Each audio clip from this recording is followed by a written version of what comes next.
I'm delighted to join you this evening and thank you for the opportunity to share some information about a very special vehicle in our collection at the National Motor Museum, the 1908 Talbot, known as the Overlander. I want to tell you a bit about the car and the travelling exhibition that we undertook between the 30th of June and the 21st of August last year. Last year was the centenary of a very special event, the first time that the Australian continent was crossed by a motor vehicle. This exhibition was designed to celebrate that fact and to encourage people to explore the lasting legacy of the journey. In 1908, when South Australians Harry Dutton and Murray Aunger drove their 25 horsepower Talbot into Darwin, they'd made history as the first people to cross the Australian continent by motor car. This was a time when the outback was still essentially a frontier. Although Dutton and Aunger travelled through known territory, following the railway line and the telegraph line, long-distance travel was not common in Australia and visitors to the outback were rare. Their 51-day journey, which included 42 days of driving, was undertaken long before there were roads, bridges, service stations or road maps. Leaving Adelaide on the 30th of June 1908, they conquered sandhills and rocky creek beds, dense tropical undergrowth and rivers. They even ran the gauntlet of bushfire in their car. The logistics were similarly impressive. Fuel and supplies had to be sent ahead by train and then with cameleers from Adelaide, and with a steamship to Darwin and then sent south. Murray Aunger's diary records his packing list. It includes fan belts, rubber pipe for a siphon, chains for wheels, coconut matting, pick, spark plugs, shovel, goggles, petrol funnel, soldering iron, hacksaw, grease, nuts and bolts, Stepney wheels and jacks, amongst a long list of items, which I'm sure you people take on all of your wellness, don't you? All of which had to be packed in and on the vehicle. This was not their first attempt at the transcontinental crossing. The previous year they'd set out in another Talbot, known affectionately and for reasons I can't explain to you, as Angelina. At the time, cars were built tough. They had to be. Because even in cities, roads were not smooth, easy driving like they are today. And once you got a car beyond the city, all roads were hard going. But the British-made Talbot had already proven its ability to handle Australian driving conditions. On their first attempt, Dutton and Aunger left Adelaide in November. They drove through the dry centre of the continent at its hottest, and indeed that summer had record high temperatures, only to become bogged outside Tennant Creek as they headed towards the tropics in the wet season. The vehicle was secured as best they could, and the travellers abandoned it and made their way south again on horseback as far as Oodnadatta, and then they took the train home again to begin preparations for their second attempt. Their second attempt was successful. They had learned a great deal on their first trip, and their second trip was much better prepared.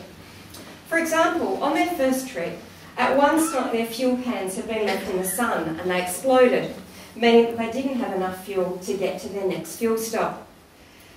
They loaded the car onto the train to get to their next stop in Oodnadatta, which was in fact the terminus of the railway, so they were lucky that it was that fuel stop that they missed. They were also ready to tackle the Dappo sandhills south of Alice Springs, although nothing could prepare them for terrain so utterly unsympathetic to the motor car. You can see they had a second set of wheels on the car, called Stepney wheels. These provided added traction and helped stop the car sinking so quickly in the soft ground. This photo shows a team of donkeys that they found nearby to help pull Angelina through some of the difficult terrain. They also used coconut matting to create a roadway of sorts. This had to be carried on top of the vehicle, and Harry Dutton notes in a letter to his wife sent from Oodnadatta on their first trip that one of the rolls had come loose and fallen off, which he notes was a rather serious matter. And when you look at the terrain, you think that a rather serious matter is perhaps understating it. On their second journey, they recovered Angelina, and with only some minor mechanical work, she was back on the road, well, the road so to speak, and the party continued on. If sandhills weren't enough of a problem, termite mounds were another challenge. The big ones weren't so bad, they could easily be seen, but the smaller ones hidden in the grass could damage the underside of the car if they weren't spotted. And sometimes the grass was indeed quite long. And if the deserts weren't enough of a challenge, there were always the wetter country up north to deal with. Creek crossings without a bridge were not easy. Newspapers of the day explain how the creeks were crossed. Approaching Pine Creek, the motorists encountered a bad crossing at the Edith, in which there were 4 foot of strongly running water. A tarpaulin was secured over the front of the car, which was driven full speed through the stream, carrying by its impetus a sheet of water some 20 to 30 feet up the opposite bank. And still from the newspaper, the worst crossing was Bridge Creek, so named because of a railway bridge, not a road bridge, where there was a sheer drop of 30 foot on the south bank, while the bed of the creek was a mass of boulders, with the opposite bank covered with thick scrub and creeping vines.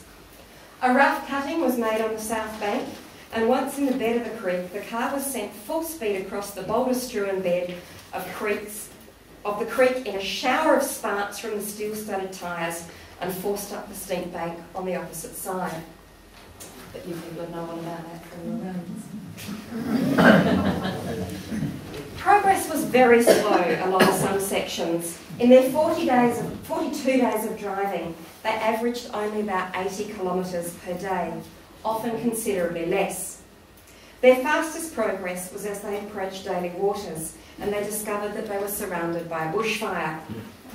Murray Ornger noted somewhat wryly that this was their fastest 10 miles of the whole journey. It was also during this run that they sustained their only punctures. Indeed, at the conclusion of their journey, Michelin proudly ran ads boasting that the continent had been crossed on only one set of Michelin tyres.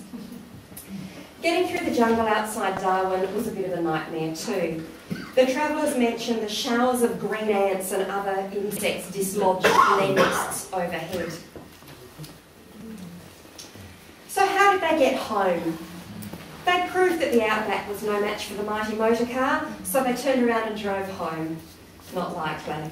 They actually loaded both cars on a steamer, which came back via Brisbane to Adelaide, and they elected that mode of transport as well. Chickens, I reckon. One question we were asked a lot while we were travelling with this exhibition from Adelaide to Darwin was, well, why did they do it? And we can't answer that question with certainty because nowhere is it recorded why they took it in their heads to undertake such a difficult and treacherous journey. But we can make a guess.